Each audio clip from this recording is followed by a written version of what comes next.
So over the next few weeks, we're just going to jump into a short series exploring the book of Colossians. So this week, I'm going to do a short introduction just to get us familiar with the lay of the land and what lies ahead. So Colossians, a book in the New Testament, is written by Paul around about the year 60, and he seems to be writing it from prison to this young church. Now, he didn't actually plant the church. It seems that perhaps one of his converts from Ephesus called Epaphras planted the church, and then a few years later Paul writes to them to say, listen, I've heard of your amazing faith, I've heard that you're growing, that you're looking after each other, but here's some concerns that we have, because Epaphras has reported back to Paul, here's some things that's not going too well. So Paul then writes this letter. So let me just cover very quickly the full architecture of the book, just so that we know what subjects Paul is addressing here.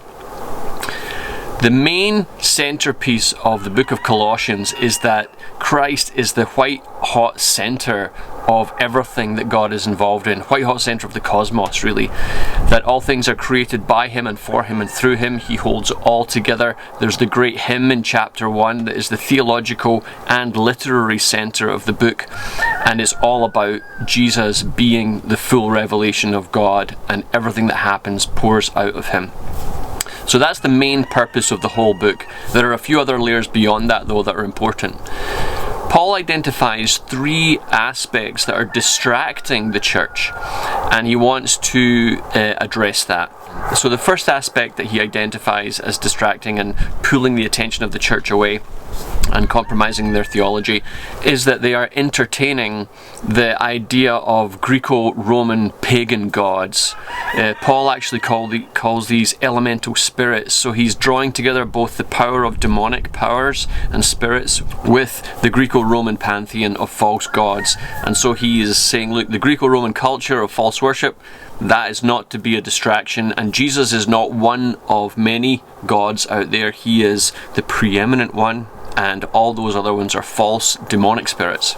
The next thing that he addresses is a strong Jewish contingent seems to be at work within the church, and they're distracting the faith of the young church to say, look, you still have to abide by some of Torah, you have to especially identify the feasts and the festivals and celebrate those and mark those out, special days, the Sabbath obviously, new moon festivals.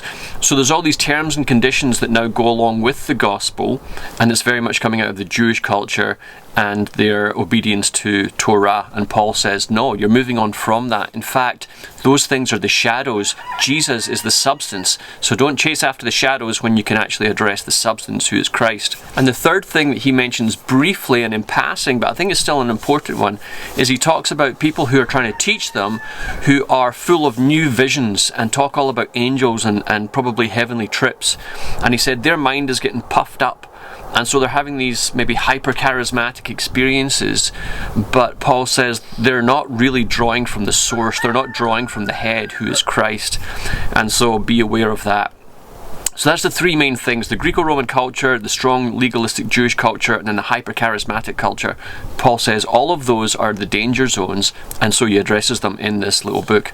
And then the final thing that we're left with is the new ethic of the Christian faith and how it impacts and affects the fullness of who we are as people. And the ethic of Christ is it transforms us, it transforms our appetites, our priorities, even our sexuality, our relationships inside the home, our marriage, our family, how we work, our servants. Paul talks about how we treat those who work for us and with us.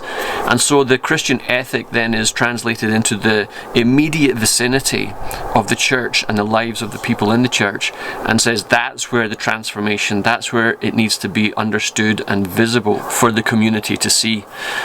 So it's a brilliant little book, and we're going to jump into it a bit further over the next few weeks. And so if you want to read through it, that's great. You'll hopefully get caught up in the great hymn of Christ, which is in chapter 1, which, like I said, is the center, and everything else comes from that and then actually leads back into that.